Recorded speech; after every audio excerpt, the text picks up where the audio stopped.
Good morning. Good morning. Good morning. Good morning. ఈ టైంలో వచ్చి గుడ్ మార్నింగ్ అని కొత్త వాళ్ళకి అనిపిస్తారు అంతే సార్. ఎస్. మధ్యాహ్నం టైంలో వచ్చి గుడ్ మార్నింగ్.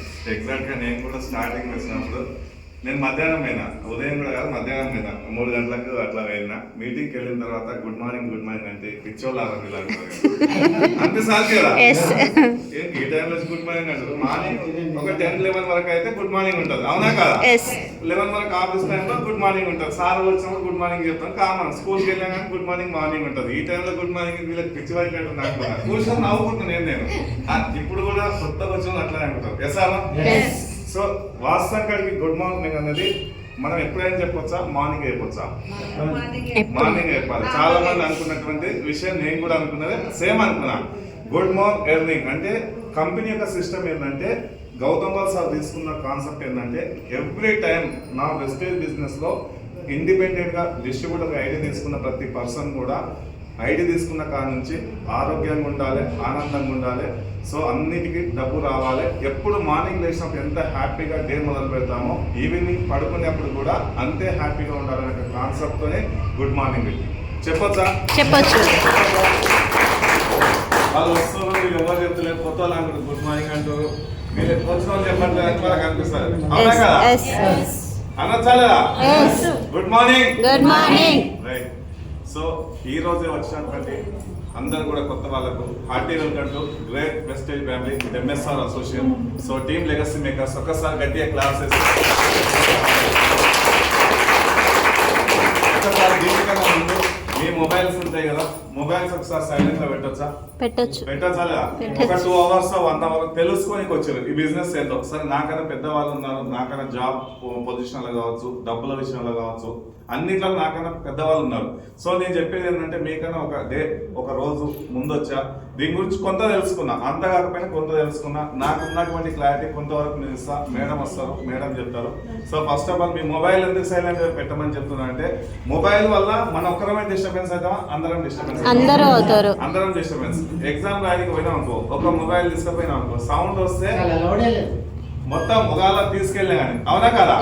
సో డిస్టర్బెన్స్ అవుతుంది. కొంతమందికి నేర్చుకోనికి వచ్చారు, కొంతమంది తెలుసుకొని ఫ్యూచర్ మార్చుకోనికి వచ్చారు, కొంతమంది ఎసానో మార్చుకోనికి వచ్చినట్టు వాళ్ళకి ఏమవుతుంది, మొబైల్ వల్ల డిస్టర్బెన్స్ అవుతూ మైండ్ సెట్ అనేది చేంజ్ అవుతుంది. ఒక సెకండ్ మైండ్ మారితే మన ఆలోచన విధానం మొత్తం మారిపోతుంది. ఎసానో? సో అందు గురించి మొబైల్ సైలెంట్ లో పెట్టారు. నేను ఫస్ట్ టైం వచ్చినప్పుడు నేను సైలెంట్ లో పెట్టలేదు, పెట్టకుండా వెనకాల కూర్చున్నా. ఒక ఫోన్ వచ్చింది నాకు. వాళ్ళు చెప్తారు లక్షలు అంటారు, కోట్లు అంటారు, నాకు అర్థం కాలేదు. వాస్తవంగా ఫస్ట్ మీటింగ్ వెళ్ళిపోయినా, ఉండలే. నా ఆఫీస్కి వెళ్ళి ఫోన్ వచ్చింది, లైన్ బ్రేక్ డౌన్ అని. పోతామా ఉంటావా? పోతాం. పోకపోతే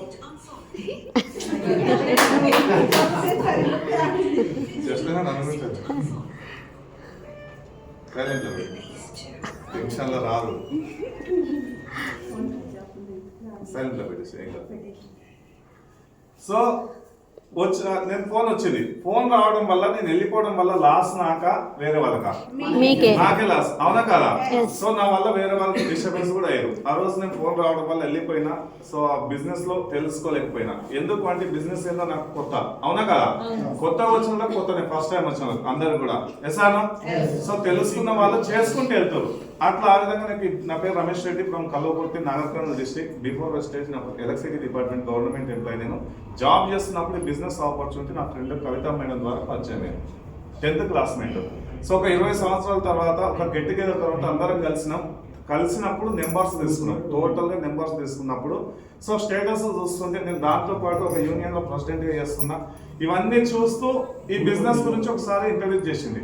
ఒక 3 months తర్వాత నేను ఒక బిజినెస్ చేస్తున్నా, చాలా బాగుంది, ప్రోడక్ట్స్ ఉన్నాయి, డబ్బులు ఉన్నాయి, ఆరోగ్యం ఉంది, కార్ కొనొచ్చు, లక్షలు ఉన్నాయి అని చెప్తే ఏమంత సార్? కార్లు ఉన్నాయి, లక్షలు ఉన్నాయి అంటే ఎందుకు ఇవన్నీ నాకు అనిపిస్తాను కదా? అందరితో డబ్బులు ఉన్నాయి కానీ ఆరోగ్యం అయితే ఉండదు. సో చెప్తుంది, సరే ఎందుకు వచ్చిన బాధ అంటే ఏం కావాలి నీకు అని చెప్పి అన్నా. సో ఆధార్ కార్డు పంపి. ఎందుకంటే ఆమె సిచ్యువేషన్ జీరో. ఎందుకు అంటే కరోనా టైంలో, కరోనా అందరికి వచ్చిందా? కొంతమందికి వచ్చినా, అందరికి వచ్చినాయి. కొన్ని జాబ్స్ పోయినాయి, కొంతమంది బిజినెస్ చేసే వాళ్ళు జీరో అయిపోయారు, కొంతమంది అనుకోకుండా కంప్లీట్ గా లో అయిపోయారు. ఎస్ అన్నో అందరూ ముందుకు వెళ్ళలేకపోయారు. కారణం ఏంటంటే కరోనా టైం జాబులు మొత్తం పోయినాయి. ఆ టైంలో ఈమె స్కూల్ టీచర్ చేస్తూ టీచర్ జాబ్ పోయి కంప్లీట్గా zero on road situation suicide వరకు వెళ్ళిపోయింది 3 ఆడపిల్లలతో. అది మా గెట్ టుగెదర్ చెప్పినప్పుడు ఈ అమ్మాయికి ఏదైనా ఒకటి చేయాలి, ఏమన్నా హెల్ప్ చేయాలి స్కూల్ గా మేము అనుకున్నాం అందరం. కానీ ఏం చేయలేదు. ఈ బిజినెస్ చెప్పింది కదా జైన్ అయితే ఏమన్నా వస్తుందేమో అని చెప్పేసి జైన్ అయితే ఏమన్నా వస్తుందా సార్? జైన్ అయితే ఈ బిజినెస్ కాదు సార్. మనం బడికి పోతే జాబ్ వస్తుందా? బడికి వెళ్ళి చదువుకొని ఎగ్జామ్ రాసి పాస్ అయ్యి వాళ్ళు పెట్టిన రిటర్న్ టెస్ట్ అన్నిట్లో రాసి చేస్తే పాస్ అయ్యి జాబ్ కొట్టినాక జాబ్ చేస్తే డబ్బులు వస్తాయి. ఎసాను ఈ బిజినెస్ లో జైన్ అయితే కూడా ఏం రావు నాకు తెలియదు, ఆ విషయం నాకు తెలియదు. So Jain so good morning. ఈ బిజినెస్ లో జైన్ అయి పట్టించుకోలేదు. అదే టైంలో JLM నోటిఫికేషన్ పడ్డది ఎలక్ట్రిసిటీ డిపార్ట్మెంట్ 2021 లో. సో నా గవర్నమెంట్ ఇచ్చినటువంటి టాస్క్ ఏంటంటే వీళ్ళందరికీ జాబ్ రావాలి. 132 పోస్టులు ఉమ్మడి మహబూబ్నగర్ డిస్ట్రిక్ట్ లో వీళ్ళందరికీ జాబ్స్ రావాలి. అందరికి రావాలని నువ్వు ఖచ్చితంగా ఇక్కడ ఉండాలంటే నేను దాని మీద ఫోకస్ చేశాను. గవర్నమెంట్ చెప్పింది వినాలా, నా ఫ్రెండ్ చెప్పింది వినాలా? గవర్నమెంట్ చెప్పింది వినాలా. ఎసాను నా ఫ్రెండ్ చెప్పింది నా జాబ్ పోతే నాకు జాబ్ చూసి పిల్లలు ఇచ్చారు. ఏమైనా జాబ్ పోతే ఉంటుందా? ఇంటి కదా వేరే ఉంటది, అవునా కదా? సో నేను ఎంచుకున్న జాబ్ అయిపోయింది. నా ఫ్రెండ్ ఇన్కమ్ పెరుగుతుంది. పెద్ద బిలీవ్ చేయలేదు, పట్టించుకోలేదు. ఈమె ఎప్పుడైతే కరోనా టైంలో ఆన్ రోడ్ సూసైడ్ వరకు వెళ్ళినప్పుడు వాళ్ళ నాన్న ఒక మాట చెప్పాడు. సో చనిపోవడం అనేది పిరికివాడి లక్షణం. సో కష్టపడి సాధించాలి.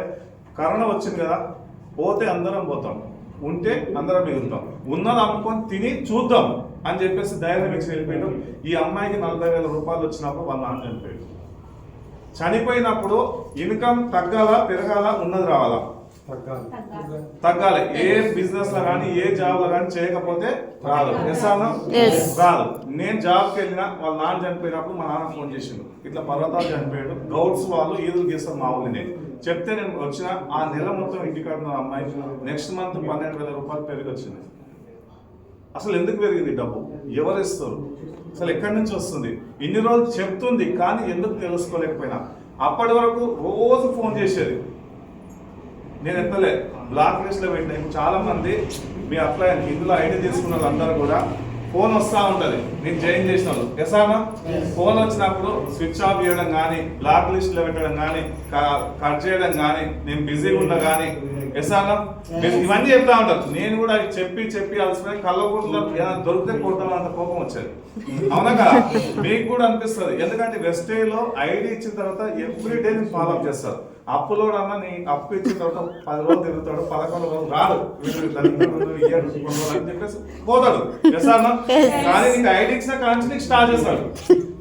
నీ మంచి కోరా చెడు కోరా, కానీ మనం ఏం చేస్తాం అంటే ఎన్నో నెంబర్ పడ్డాడు వదిలిపెడతలేడు వీడు అని చెప్పేసి అనుకుంటాం. కానీ మనం మంచి కోర్ చేస్తుంది. ఈమె కూడా చేసి వదిలిపెట్టినాక నా అంతకు నేను ఫోన్ చేసిన, అసలు డబ్బు ఎవడు ఇస్తుండు అని చెప్పి ఫోన్ చేస్తే ఇమ్మీడియట్ గా ఫస్ట్ రింగ్ కి ఎత్తింది. అన్న ఎక్కడ ఉన్నావు, ఏం చేస్తున్నావు, ఒక మీటింగ్ రా. నెక్స్ట్ ఏం మాట్లాడలేదు, మీటింగ్ రా. మీటింగ్ వస్తా, ఏంది ఆల్రెడీ వచ్చినా లక్షలు అంటారు కాదు, అసలు ఎట్లా వస్తుంది నువ్వు మీటింగ్ రా. ఏం మాట్లాడు, మీటింగ్ రా అన్న. పోయినా మీటింగ్ లో కూర్చున్నా ఫోన్ సైలెంట్ గా స్విచ్ ఆఫ్ చేసిన. ఆ రోజు నాకు కావాల్సింది డబ్బు. నా డిపార్ట్మెంట్ లో నేను కాంట్రాక్ట్ బేసిక్ కింద పోయి రెగ్యులరైజ్ అయినది. నా జీతం 40,000. సో ఇన్ని 20 సంవత్సరాలు కష్టపడతా 40,000 రూపాయల జీతం. నేను ఓవరాల్ 1,00,000 సంపాదిస్తాను. నేను వేరే వర్క్స్ చేస్తా ఉంటా, 1,00,000 రూపాయలు సంపాదిస్తా. ఇంత కష్టపడితే ఈ అమ్మాయికి ఒక 6-7 నెలల నుంచి 40,000 రూపాయల నుంచి 50,000 పోయింది. నాకు ఒక PRs రావాలంటే 5 సంవత్సరాలు పడుతుంది, 5,000 పెరగనికి. అసలు ఎట్లా పెరిగింది ఇది ఎంత తెలుసుకోవాలంటే మీటింగ్కి రావాలి. కానీ నెత్తి మీద ఏముంటుంది అంటే ఈగో ఉంటుంది ఉంటుందా? అంత తొందరగా దిగదు. పోయినా కూర్చున్నా, ఒక సార్ వచ్చిండు, ఒక పర్సన్ వచ్చిండు. ఇది ₹1 పెట్టుబడి లేని వ్యాపారము, పెట్టాల్సిన అవసరం లేదు. ఈ బిజినెస్ చేయాలని రూల్ కూడా లేదు. ఫస్ట్ ఆఫ్ ఆల్ చేయాలని రూల్ కూడా లేదు. ఇందులో ప్రోడక్ట్ ఉంటాయి. బయట కిరాణా షాప్ లో నువ్వు తీసుకున్నటువంటి ప్రోడక్ట్స్ ఏదైతే ఉందో ఒక ఫ్రీగా మెంబర్షిప్ ఐడి తీసుకో. ఎంత కట్టాలి? ఫ్రీగా. ఐడి తీసుకో, Aadhaar card, voter ID, driving licence తో ఒక ఐడి తీసుకో. తీసుకున్నటువంటి ఐడి వల్ల నీకు బెనిఫిట్ ఏమి రాదు. నువ్వు బయట కొంటున్న కిరాణా షాపులో ఏదైతే నూనె, సబ్బు, షాంపూ, పేస్ట్ ఇందాక చెప్పారు కదా హోమ్ కేర్ సంబంధించిన ప్రొడక్ట్స్ కొనుక్కొని వాడు ఫస్ట్. వాడుకోవడం వల్ల దీని వల్ల నీకు రిజల్ట్ ఏమొస్తుందో, నీకు డబ్బులు రావాలంటే నీకు తెలిసినటువంటి వాళ్ళకి షేర్ చేయి. షేర్ చేయడం వల్ల మధ్యవర్తులకు ఇచ్చే డబ్బు నీకు ఇక్కడ ఇన్కమ్ రూపంలో వస్తుంది అని చెప్పాడు. దాంతో పాటు ప్యాసివ్ ఇన్కమ్ కూడా ఉంది. ప్యాసివ్ ఇన్కమ్ ఏంటంటే నువ్వు చేస్తూ నీ జాబ్లో అనుకోకుండా ఏమన్నా జరగాలని కోరుకోవట్లేదు, ఏమన్నా ఆగిపోయినా నీకు డబ్బు వస్తుందా అని క్వశ్చన్ చేసిండు. రాదు అని చెప్పిన. సో ఈ బిజినెస్ ద్వారా నువ్వు టీం రెడీ చేసుకుంటే ఒక 2 నుంచి 3 సంవత్సరాలు కష్టపడితే నీకంటే ఒక ఇన్కమ్ వచ్చినప్పుడు చేయకపోయినా లేకపోయినా డబ్బు వస్తుంది అని చెప్పినప్పుడు నాకు అనిపించిన పాయింట్ ఏంటంటే ఇన్ని సంవత్సరాల్లో చేస్తున్న నా డిపార్ట్మెంట్లో 16 మంది నా ఫ్రెండ్స్ చనిపోయారు, కోల్పోవడం జరిగింది. కరెంట్ షాక్ కొట్టి పైకి వెళ్ళి పడి సో ఇట్లా చనిపోయారు. వాళ్ళ భార్య పిల్లలు రోడ్డు మీద ఉన్నారు, వాళ్ళకి జాబ్స్ కూడా రాలేదు, వాళ్ళకి కనీసం ఏమీ లేదు. సో నా పరిస్థితి కూడా అది ఆల్రెడీ 2 times నాకు అటాక్ అయిపోయింది షాక్ కొట్టి. నేను కూడా ఏదో ఒక క్షణం చనిపోవాల్సిందే. ఇన్ని రోజులు కష్టపడ్డా కానీ బ్రతకాలంటే ఏదో ఒక పని చేయాలి కాబట్టి చేసుకుంటూ పోతున్నా. ఇది బాగుంది ఆపర్చునిటీ, కానీ చెయ్యాలి, కానీ బిజీ మనకున్న టైం బిజీ. ఎందుకు బిజీ అంటే మనకున్న టైం ఏంటంటే 8 నుంచి 10 గంటలు 7 గంటలు పని చేస్తుంటాం. మన ఆలోచన విధానం, మన మైండ్ సెట్ మొత్తం మనం ఎవరి చేతిలో పెడతామంటే బాస్ చేతిలో. ఎసాను బాస్ చేతిలో పెట్టడం వల్ల వాళ్ళు ఏం చెప్పినా వాళ్ళు ఏ ధర వేస్తే ఆ ధర పడాలి. అట్లా ఆడడం వల్ల మనకు వచ్చే ఇన్కమ్ ఎంత వస్తుందంటే ఒక 20,000, 30,000, 40,000 లేదా 50 లక్షల రూపాయలు. ఎసాను కానీ మన ఆలోచన విధానం మార్చుకుంటే ఉంది డబ్బు అని తెలిసినా కానీ నేను అక్కడ కూడా స్టార్ట్ చేయలేదు. ఎందుకు చేయలేదంటే నాకు మార్నింగ్ 4:30కి లేసానంటే నా వర్క్స్ నేను చేసుకొని డ్యూటీకి వెళ్ళి వస్తాను, నాకు 7 అయ్యేది. నేను బిజీ అని చెప్పేది. తర్వాత ఒక చూస్తూ కొంతమంది గవర్నమెంట్ ఎంప్లాయీస్ బిజినెస్ టేకప్ చేస్తారు, వాళ్ళకి డబ్బు వస్తుంది. కొన్ని యూట్యూబ్లో సెర్చ్ చేసిన వీడియోలు, గూగుల్ సెర్చ్ చేస్తే దాంట్లో collector Krishna Kumar Singh IAS joint collector, ఈయన కూడా బిజినెస్ చేస్తుంది. పోలీస్ కానిస్టేబుల్ పురుషోత్తం దాస్, ఈయన కూడా చేస్తున్నారు. పంచాయతీ సెక్రటరీ శ్రీనివాస్ సార్, వీళ్ళు కూడా చేస్తున్నారు. వీళ్ళందరూ ఎందుకు వచ్చిరంటే డబ్బు కోసమే. డబ్బు కన్నా ముందు ఆరోగ్యం అని చెప్తారు. సో వీళ్ళందరూ చేస్తారు, వీళ్ళందరికి వస్తుందని చెప్పేసి మళ్ళీ ఒక మీటింగ్కి వెళ్ళాను. మీటింగ్కి వెళ్ళిన తర్వాత ఆ మీటింగ్లో కొంతమంది గవర్నమెంట్ ఎంప్లాయీస్ కలిసినప్పుడు నేను తెలుసుకున్న విషయం ఏంటంటే నిజంగా డబ్బు వస్తుందా, నా ఫ్రెండ్కి వచ్చింది పెట్టింది, బ్యాంక్ స్టేట్మెంట్ పెట్టింది, మీకు కూడా వస్తుందా అని చెప్పి సర్చ్ చేయొచ్చా లేదా, క్రాస్ చెక్ చేసుకోవచ్చా లేదా. మా ఫ్రెండ్ మీద నమ్మకం లేదు, డిపార్ట్మెంట్ నమ్మకం ఉండదా. సో సర్చ్ చేస్తే నాకు అక్కడ తెలిసింది ఏంటంటే వాళ్ళ బ్యాంక్ స్టేట్మెంట్ మొత్తం క్లియర్గా చూపించారని.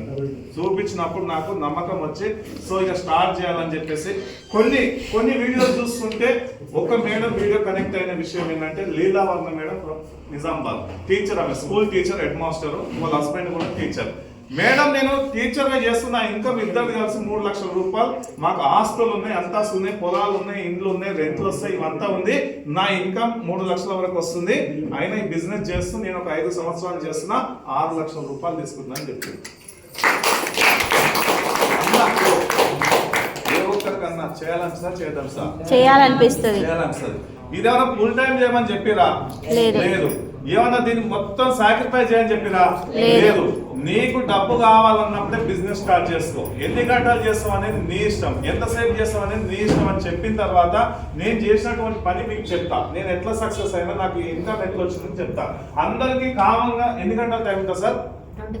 ఎన్ని గంటలు ఉంటుంది? 24 hours. 24 hours. కానీ నేను బిజీగా ఉన్నాను చెప్పేసి అనుకుంటాం. ఎస్ సార్, ప్రతి పర్సన్ ఇప్పుడు మనం జాబ్ లో ఎంత వస్తుంది సార్? కామన్ తీసుకుంటే ఒక 10,000 నుంచి 20,000, 30K, 40K, 50K, 60K, 70K, 80K, 90, so 1 lakh. ఇప్పుడు ప్రస్తుతానికి 1,00,000 కన్నా ఎక్కువ జీతాలు వస్తున్నాయి సార్. సాఫ్ట్వేర్ వైపు వెళ్ళా కానీ ఇప్పుడు 80, 90 లేదా 1,50,000 కన్నా ఎక్కువ ఏం లేవు. ఇప్పుడు జాబ్లు కూడా చాలా వెళ్ళిపోతా ఉన్నాయి. ఒకప్పుడు సాఫ్ట్వేర్ అంటే చాలా మంది రెస్పెక్ట్ ఇచ్చేవాళ్ళు. సో చాలా మంది వాళ్ళని చూసి గర్వంగా సో నేను కూడా నా పిల్లలను సాఫ్ట్వేర్ చేయాలని ఆలోచన ఉంటుంది. ఎసానో రీసెంట్ గా సాఫ్ట్వేర్ జాబ్ కంప్లీట్ తీసేయడం జరుగుతుంది కంటిన్యూగా, అవునా కదా? వాళ్ళంతా జీరోలో ఎవరు కానీ అందరం చేస్తుంది డబ్బు కోసమే. వస్తున్నటువంటి డబ్బు 1,00,000 వరకు వస్తుంది. కానీ 1,00,000 వరకు వస్తుంది. అందరికి టైం ఎంత ఉంటుంది? 1,00,000 సంపాదించుకుని టైం ఎన్ని గంటలు ఉంటుంది? ఎవరికైనా 24 hours. 10,000 సంపాదించుకోండి 24 hours. 20 లక్షలు సంపాదించడానికి 24 hours 2 కోట్లు సంపాదించడానికి సేమ్ ఆయమ్మ 5 లక్షలు సంపాదించడానికి సేమే 24 hours.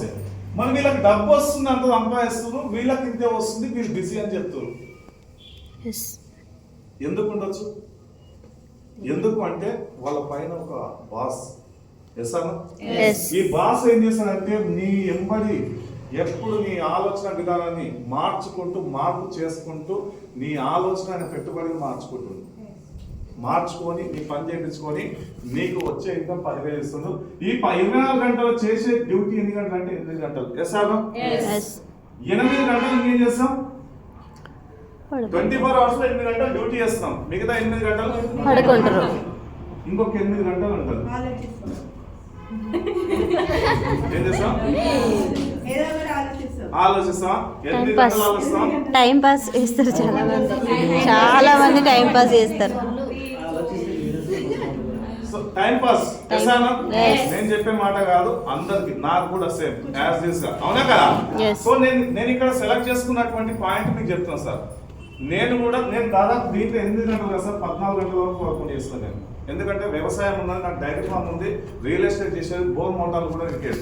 ఎందుకు అన్ని చేయాలి అంటే నా అవసరం నన్ను అట్లా చేయించింది. ఖర్చులు తగ్గుతున్నాయా పెరుగుతున్నాయి? రోజు ఖర్చులు పెరుగుతా ఉన్నాయి, స్కూల్ ఫీజులు పెరుగుతున్నాయి, కరెంటు బిల్లు పెరుగుతుంది, టీవీ రీఛార్జ్ పెరుగుతా ఉంది, మొబైల్ రీఛార్జ్ పెరుగుతుంది. మొబైల్ రీఛార్జ్ ఒకప్పుడు 10 రూపాయలు కార్డు వేసుకుంటే నెల మొత్తం వచ్చేది. ఇప్పుడు జియో రావడం వల్ల రోజు నెలకు 500, 300 ఇట్లా అవుతుంది, అవునా కదా? సో నీ జీతం ఏమైనా పెరుగుతుందా? లేదు. 10 లేదా 20,000. సో నేను దీంట్లో 14 గంటలు చేసుకుని బిజీ అని చెప్పేది. తర్వాత మేడం వీడియో చూసిన తర్వాత నాకు నేను క్వశ్చన్ చేసుకుని నేను బిజీ ఎందుకు ఉన్నా, బిజీగా ఉన్నా కానీ నాకు వచ్చే జీతం ఎంత ఉంది?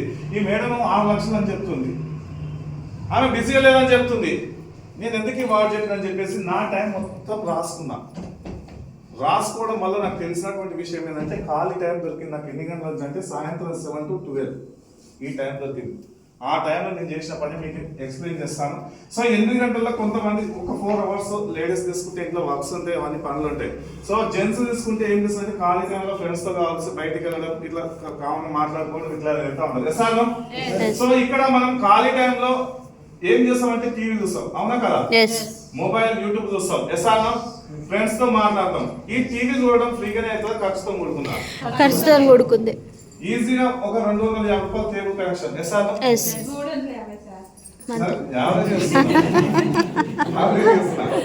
మొబైల్ రీఛార్జ్ ఒక 350 మేడం అన్నట్టుగానే. ఇట్లా ప్రతిదానికి ఖర్చులు పెరుగుతున్నాయి ఎక్కువ, వాళ్ళకి తెలుసు కాబట్టి వాళ్ళు చెప్తారు, అవునా కదా? జెంట్స్ ఏమైనా పోవాలి చేసుకోవాలి అని అట్లా రాంగ్. లేడీస్ కూడా అంతకన్నా ఎక్కువ వర్క్ చేస్తారు ఇప్పుడు, అవునా కదా? జాబ్స్ లో ఇప్పుడు అంతా లేడీస్ ఎక్కువ స్టార్ట్ అయిపోయారు. సో ఇట్లా ఖర్చులు చూసుకుంటే మొత్తం యావరేజ్ లెక్కేసుకుంటే స్కూల్ ఫీజులు కానీ, కరెంట్ బిల్లు కానీ, పాల బిల్లు కానీ, ఇంటి రెంట్ కానీ మొత్తం చూసుకుంటే నీకు వచ్చే జీతం ఎంత మిగులుతుంది అంటే లాస్ట్ 20,000 వచ్చే జీరోనే. ఇవన్నీ తెలుసుకున్నాక నా జీతం 40,000 కదా, ఈ 40,000 నాకు దేనికి సరిపోవాలని నాకు అనిపించినప్పుడు నేనేం చేసిన అంటే ఈ 8 గంటల్లో నాకున్న టైం ఒక 5 గంటలు సార్. ఈ 5 hours లో నేను చేసిన అంటే రోజుకు 1 గంట, ఒక 1 hour నేను ఏం చేసిన అంటే నా ఫ్రెండ్స్కి ఒక చెప్పడం స్టార్ట్ చేసిన ఒక 6 మందికి. నా ఖాళీ టైం నేను ఇన్వెస్ట్మెంట్ చేసిన ఈ బిజినెస్ కి. చాలా మంది పెట్టుబడి పెట్టాలంట. పెట్టుబడి అంటే ఏం సార్? డబ్బు. ఈ కంపెనీ పెట్టుబడి ఏం పెట్టమంటే అంటే నీ టైం పెట్టమంటుంది. నీ టైం ఇన్వెస్ట్మెంట్ చేయి. నేను ఈ గంట పెట్టడం వల్ల నాకు వచ్చినటువంటి ఆదాయం ఏంటంటే ఒక 600 రూపీస్ వచ్చింది సార్. ఒక 600 రూపాయలు కిరాణా షాప్ లో 20 నుంచి 30 లేదా 40, 50 సంవత్సరాల నుంచి కొంటే ఎక్కడ 1 రూపాయి రాలేదు, ఎవరు నాకు ఇవ్వలేదు. ఇక్కడ జస్ట్ షాప్ చేంజ్ చేసుకొని మరి షాప్ లో ఏమేమి ఉంటాయని మీకు ఎక్స్ప్లెయిన్ చేస్తాను. సో ఒక గంట చేసుకుంటే ఒక 600 వచ్చాయి. ఇప్పుడు టైం పెంచుకునే అవకాశం ఎవరి చేతిలో ఉంది? ఎవరి చేతిలో? మనం ఫోన్ చేస్తే busy busy busy busy. Common వాడు బిజీ బిజీ అనే పదం పైసలు అవసరం లేకనా పైసలు అవసరం ఉందా? పైసలు ఒక్కరికి అవసరం, అందరికి అవసరం. అందరం పోరాటం చేసే దేనికోసం? పొద్దుగాల లేచినప్పటి నుంచి నైట్ పడుకున్నంత వరకు కూడా, చచ్చిపోయేంత వరకు కూడా డబ్బు కోసమే పోరాటం చేస్తాం. పుట్టినప్పటి నుంచి చనిపోయేంత వరకు కూడా డబ్బు కోసమే పనిచేస్తాం. కానీ డబ్బు కోసం వేస్తానని నాకు అంత అవసరం లేదు, నేను బిజీగా ఉన్నాను చెప్తారు. మళ్ళీ ఫ్రెండ్స్తో అనుకుంటారు కొంతమంది, అవునా కదా? నువ్వు ఏం చేయాలా? చెప్పులు కొనాలన్నా డబ్బే కావాలి, పెన్ను పట్టాలన్నా డబ్బే కావాలి, బట్టలు దొరకాలన్నా డబ్బే కావాలి, ఏం చేసినా తినాలన్నా డబ్బే కావాలి, ఏం చేసినా డబ్బే కావాలి. నువ్వు వీడికి వచ్చి కుర్చీలో కూర్చోవాలన్నా కుర్చీకి కూడా డబ్బే కావాలి, అవునా కదా? Yes. సో డబ్బే కావాలి, కానీ కొంతమంది ఏం చేస్తారంటే నాకు అంత అవసరం లేదు డబ్బు, నాకు అంత అవసరం లేదు, నిజమే. పోయేటప్పుడు ఏమైనా తీసుకొని పోతాం, పోయేటప్పుడు ఏమైనా తీసుకో, ఏం తీసుకోం కాక. ఈ మధ్యలో ఉంటాడు చూసిన ఆడిచ్చేవాడు ఉంటాడు, నువ్వేం ఆడవు, ఆయన ఆడిస్తాడు, ఆడిచ్చేటప్పుడు నీకు కావాలన్నీ డబ్బులు. ఎసానో Yes. ఏమన్నా హాస్పిటల్లో పడ్డావా నీకు, అప్పుడు డబ్బే కావాలి, అవునా కదా? Yes. సో నేను అర్థమైన తర్వాత నేను చేసుకునేదంటే గంట పెంచుకున్నప్పుడు, ఈ గంట ఇన్వెస్ట్ చేసినప్పుడు టీవీ కానీ మొబైల్ కానీ కొద్దిగా పక్కకు పెట్టేసి గంట చేసుకున్నా, ఇక్కడ ఇంకొక గంట పెంచుకోవచ్చా లేదా? పెంచుకోవచ్చు. పెంచుకోవచ్చా లేదా? పెంచుకోవచ్చు. నా అవసరం, నాది బిజినెస్. ఎసానో నీ బిజినెస్ వేరే వాళ్ళ కానీ నాది అనుకోని ఇంకో గంట పెంచుకొని నేనేం చేసిన అంటే ఒక 8 మందికి చెప్పడం స్టార్ట్ చేసిన. 8 మంది, దీంట్లో ఒక 3 ఇట్లా స్టార్ట్ చేసిన. నెక్స్ట్ నాకు వచ్చినటువంటిది ఏంటంటే 1240 రూపాయలు వచ్చింది. 1240 వచ్చినప్పుడు నాకు ఇంకా ఆలోచన వచ్చిందంటే ఇందులో డబ్బు ఉంది, ఎంత టైం ఇన్వెస్ట్మెంట్ చేస్తే అంత డబ్బు వచ్చే అవకాశం ఉంది. అర్థమైన తర్వాత ఇంకో గంట పెంచుకున్నా. రిస్క్ అవుతుంది, రిస్క్ చేస్తేనే డబ్బు ఉంటుంది. ఎస్ఆర్ కంఫర్ట్ జోన్ ఉంటే డబ్బు వస్తా, రిస్క్ చేస్తే డబ్బు వస్తా. రిస్క్ చేస్తేనే వస్తుంది. జాబ్ లో కూడా రిస్క్ ఉంటుందా? ఉంటది. ఎస్ఆర్ ప్రతి దాంట్లో బండి నడపడం రిస్క్ ఉంటుందా? ఉంటది. ఏదైనా రిస్క్ సార్, ఆట కావచ్చు, పాట కావచ్చు, ఏది తీసుకున్నా రిస్క్ ఖచ్చితంగా ఉంటుంది. రిస్క్ లేకుండా ఉన్నటువంటి ఏదన్నా చూపియండి, అందరం అక్కడికి వెళ్ళి పనిచేద్దాం, డబ్బు వస్తుంది అనుకుంటే. ఎక్కడ రిస్క్ లేకుండా డబ్బు లేదు. జాబ్ కొట్టాలన్న రిస్కే ఉంది సార్. జాబ్ కొట్టాలన్న రిస్కే. ఈ 3 గంటలు చేసాము, నాకు వచ్చినటువంటి ఇన్కమ్ ఎంత అంటే 8,930 రూపాయలు చేశారు. 3 గంటలు కనుకుంటే 3 గంటల టైం వేస్తే 8,930 రూపాయలు వచ్చినప్పుడు నాకు కంపెనీలో జీతం ఇవ్వలేదు, వాటా ఇచ్చింది, షేర్ ఇచ్చింది. వాటా ఇచ్చినప్పుడు ఈ కంపెనీ నాదన్నప్పుడు గట్టిగా చేర్చాలి కదా? చేస్తాను, ఎంతైనా చేయొచ్చు అనిపించినప్పుడు 8,000 రూపాయలు నేను ఆలోచన చేసినట్టు నా పిల్లలకు ఆటో కిరాయిలకు ఖర్చులకు అవుతాయి, నాకు వచ్చే జీతం చిట్టేసుకోవచ్చు, మిగులుతాయి. ఆలోచన చేసుకొని ఈ 3 గంటలు అసలు నాకున్న సండే కానీ సెకండ్ సండే కానీ మెల్లగా స్టార్ట్ చేసి బిజినెస్ మీద ఒక 6 నెలల వరకు చేస్తే ఒక 15,000 రూపాయలు వచ్చింది సార్. 15,000 తక్కువనా ఎక్కువనా? ఎక్కువ. ఇన్వెస్ట్మెంట్ పెట్టిందా? లేదు. ఏం ఇన్వెస్ట్మెంట్ పెట్టిందంటే టైం ఇన్వెస్ట్మెంట్ పెట్టింది. ఎవరు వస్తలేరు, ఎవరు చేస్తలేరు కాదు, ఎవరి కోసమో రాలే, నా కోసం నేను వచ్చిన, అవునా కదా? నా కోసం నేను వస్తే 15,000 వచ్చినప్పుడు నేను అనుకున్నాను ఇంకా కొద్దిగా వర్క్ చేస్తానని చెప్పేసి కొన్ని సిఎల్ నుంచి కొన్ని పెట్టుకోవడం వల్ల 30,000 రూపాయలు వచ్చేది సార్ ఒక సంవత్సరంలో. నా ఖాళీ టైమే, నా జాబ్ చేసుకుంటున్నా, వ్యవసాయం చేసుకుంటున్నా, పాల డైరీ పూటకి 70 లీటర్ల పాలు వచ్చేస్తాను నేను. దాదాపు 80,000 రూపాయలు అదే వచ్చింది నాకు నెలకు ఆదాయం. ఖర్చుల్లో ఈజీగా 50,000-70,000 మిగిలింది నాకు. బోర్ మోటార్లు వీకెనికి పోతే రోజుకు ఒక మోటార్, 22 పైపులు ఇద్దరం కలిసి పీకేది, ఒక 4,000 రూపాయలు వచ్చింది అవి. వ్యవసాయం చేస్తే నెలకు యావరేజ్గా 20,000 సార్, యావరేజ్గా 20,000, 1,00,000 పైన సంపాదించేది. కానీ ఏ రోజు ఖాళీ ఉండలేదు, ఎందుకంటే ఇప్పుడు ఉన్నటువంటి చదువులకు పెరిగినాయి. ఒకప్పుడు నాకు 10th క్లాస్ వరకు కూడా ఒక యూరియా సంచి కుట్టించుకొని బ్యాగ్ ఇవ్వాలంటే ఇవ్వకపోయేది, నడుచుకుంటూ వచ్చేది. 10th క్లాస్ చదువుకోనిక కూడా ఒక 1,000 రూపాయలు 2,000 రూపాయలు కాలేదు. ఇప్పుడు ఒక సంవత్సరానికి నా కొడుకుకి ఇప్పుడు 1,90,000 9th క్లాస్ చదువుతుంది. పెరుగుతున్నాయా ఖర్చు, పెరుగుతున్నాయి? మన జీతం ఏమైనా పెరుగుతుందా? లేదు. చాలా మంది క్వశ్చన్ ఏంటంటే వాళ్ళకి క్వశ్చన్ చేసుకుంటే ఈజీగా ఈ బిజినెస్ ఏందో కనెక్ట్ అవుతుంది సార్. బిజినెస్ సింపుల్, ఇది నేను మళ్ళీ చెప్తున్నా, బిజినెస్ సింపుల్. బిజినెస్ ఏందో తెలుసుకోవడం కష్టం. తెలుసుకున్నావా నీ లైఫ్ మారినట్టే. తెలుసుకోకుండా చాలా మంది వస్తారు నాకు ఈజీ అని చెప్పేసి పోతులు, నలుగురు చెప్తారు, ఎవరింటి కానీ బంద్ చేస్తారు. డబ్బు వాళ్ళకు అవసరమా, నీకు అవసరమా? నాకు అవసరం. నాకు డబ్బు అవసరం కాబట్టి తెలుసుకోవాల్సింది నేను అని చెప్పేసి ఈ 4 కొద్దిగా చేసిన తర్వాత ఒక 1.5 year కష్టపడ్డా సార్. చేస్తే ఒక 50,000 రూపాయలు వచ్చింది. 50,000 వచ్చినప్పుడు నాకు అర్థమై ఒక 6 నెలలు లీవ్ పెట్టినా ఒక 69,000 వచ్చింది. లాస్ట్ మంత్ నాకు కంప్లీట్ గా జాబ్ చేసి ప్రస్తుతానికి నేను 82,000 తీసుకుంటూ 22 లక్షలు పెట్టి హుండాయ్ గట్ట కార్ తీసుకుని ఈ బిజినెస్. సో ఇదే కాకుండా 3 ఫారెన్ ట్రిప్లు వెళ్ళొచ్చు సార్. 3 ఫారెన్ ట్రిప్లు. నా జాబ్ ఉంటే ఫారెన్ వెళ్ళాలని ఆలోచన ఉందా? లేదు. రాదు. వస్తుందా? రాదు. ఆలోచన కూడా రాదు. కల్వకోట నుంచి తిరుపతి వాళ్ళంటే ఆలోచన చేసేది 10 సార్లు.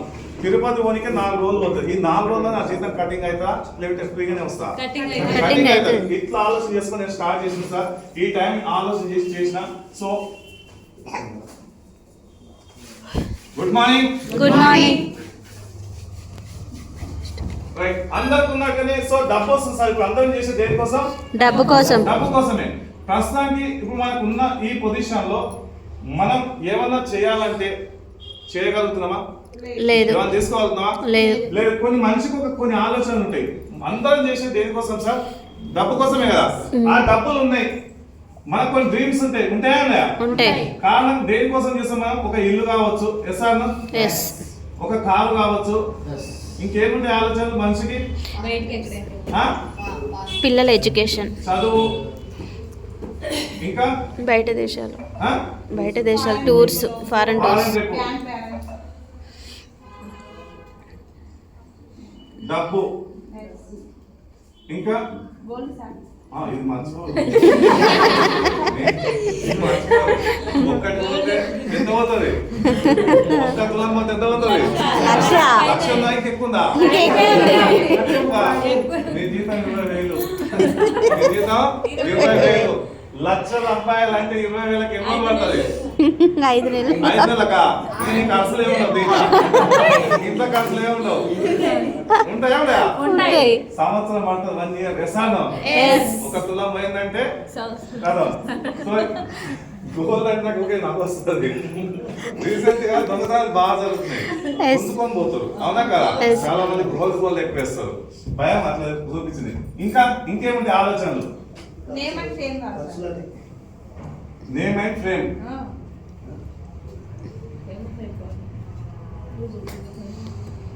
ఫ్రేమ్. ఇంకా మనిషికి ఒక మర్యాద, గౌరవం, అన్ని అలానే వస్తాయి. నేనైతే ఎక్కువ ఆలోచన చేసే దేని గురించి అంటే పొలం. నేను చేసేది మొత్తం దీని గురించే సార్. ఇవన్నిటికన్నా నేను ఎక్కువ దీని మీద పెడతా. ఎందుకు పెడతా అనేది కూడా మీకు లాస్ట్ వరకు చెప్తా.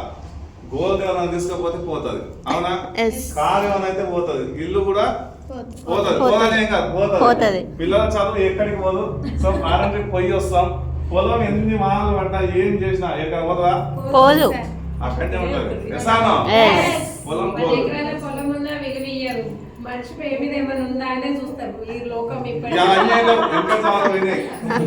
ఇంకేమున్నాయి మనిషికి ఆలోచన, ఒక డ్రీమ్స్ ఉంటాయి కదా సార్. నేను డబ్బు ఉంటే ఒక ₹1,00,00,000 దొరికి నాకు నేను ఇది చేసుకోవాలి, ఇది చేయాలి, ఇది తీసుకోవాలి, ఒక డ్రీమ్స్ ఉంటాయి.